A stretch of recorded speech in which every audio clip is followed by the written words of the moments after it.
everybody, and welcome to the Upkeep for Monday, September 28th, 2020. That's right, it's all of the magic news you need in 10 minutes or less. And like many episodes of the Upkeep, we start off today with news about a ban. Oh, wow.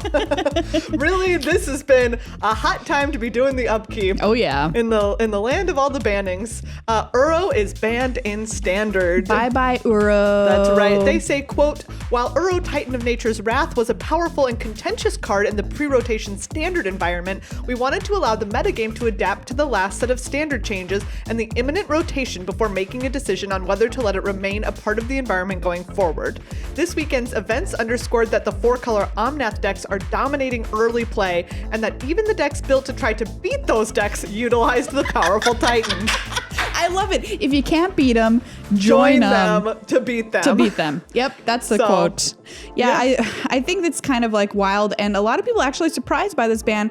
Only being Uro. A lot of people thought maybe Lotus Cobra would get hit, maybe even Omnath. Yeah. But no, just Uro for now. Just Uro. They're like, just this one is the problem right now. So we'll see what happens. I'm happy and excited because that Dimir Mill deck is spicy fun, but you can't play it when Uro's around. Oh no, you can't play anything else when Uro's around, which is why it is now gone. Speaking of, this past weekend, talking about these tournament results, 6 copies of 4-color Ramp were in the SCG Season 2 Championship. Yeah, so obviously 4-color Ramp won it, and we just wanted to mention this to highlight those tournament results that they were talking about.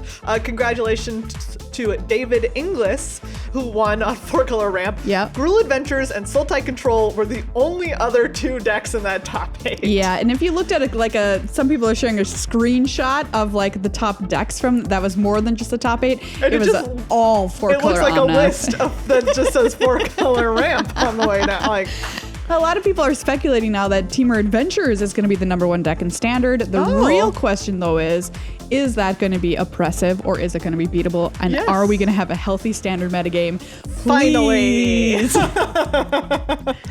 The other huge news from today and the other contentious news from today is that WotC has announced a Walking Dead Secret Lair crossover. Yeah, so this is going to come out October 4th through the 12th is where it will be available for purchase, and they kind of teased that this was coming out on their Zendikar Rising big preview video. At the end, they showed a zombie token that was a zombie from The Walking Dead. So here it is. Megan, tell me why this is controversial. So they say that the cards included in this Secret Lair drop will be completely new to Magic.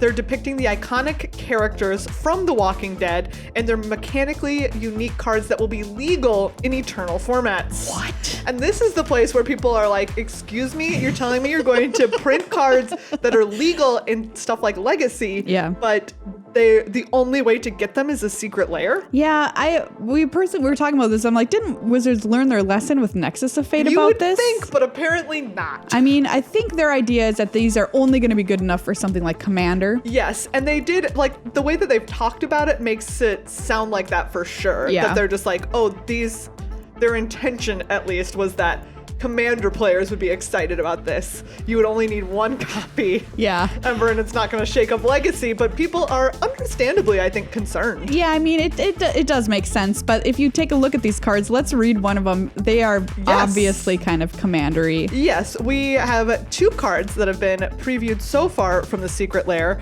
There's Michonne, Ruthless Survivor, which is 3 black-green for a 3/3 legendary human warrior. When Michonne enters the battlefield, create 2 walker tokens. As long as Michonne is equipped, she must be blocked if able, and whenever Michonne and at least 2 zombies attack, she gains indestructible until end of turn. Now, if Legacy plays this card, let me eat my own hat. Yeah, fair. Do you know what, Maria? I will purchase you a hat to eat if this card makes 5 makes mana. It in Legacy. 5 mana. And this other one is also 5 mana. Yeah. So Negan. I don't know how to pronounce. I don't watch The Walking Dead. I have not seen the show. 2 red, white, black for a 4/3 human rogue. When he enters the battlefield, you and target opponent each secretly choose a creature that player controls. Then those choices are revealed and that player sacrifices those creatures. Whenever an opponent sacrifices a creature, you create a treasure token. I kind of like the secrecy of it. Like, I do like this. It's kind of cool. The mechanic of this card. Yeah. And the Secret Lair Twitter said, while these cards were designed with casual formats and Commander in mind, it's possible in the future that we could reprint a Magic-style version of these cards or ones functionally similar. Okay. So they are kind of saying like, hey, if they somehow made a splash, we would print them. And then people would be like, what, you mean then you could play 8 copies of this because they would have different names? Like, it just creates more of a problem, question mark? It just never stops. It really never does. But hey. Anyways, $49.99, available October 4th through 12th. The Secret Lair Twitter, Day 9's Twitter, and GameSpot will have more cards revealed. GameSpot? Yeah, not stop, GameSpot. Oh, okay. I thought you meant stop. No! Maria, I know the difference between the words stop and spot, okay? I was just surprised Same letters. I thought GameStop had gone out of business. I don't know. I'm not sure either. If they haven't, they have one store left. They have one store. Fair enough. I actually don't know. GameSpot, like the website. Okay, got it. Speaking of Commander Legends previews start October 12th. That's right. So this came via Gavin Verhey's Twitter account where he said now that Zendikar is out, people are wondering. So we will have one. Yes. Yeah, so you can check out our Twitter if you want to be updated on that kind of news. Yeah, and if you are a Commander fan, we suggest following Gavin Verhey on Twitter because he's always got the Commander news. Yeah, he does. And has been doing really cool updates from his home with a very long bushy beard during quarantine. Yes. And finally, there is what I can only assume is a personal attack on me on the Magic Reddit today, which is someone made a image that's what if Siege Rhino was in every set. I just want to tell you, you can go straight to heck, sir. Or Meghan, whoever made it. What if Siege Rhino was in every set? Wouldn't it just be so wonderful? Then Magic would truly finally be dead. Honestly, Uro is the Siege Rhino of our times. Yeah, that's true. Wow. Hot take. R.I.P. though. Anyways, if you want to check that out, don't know why you would.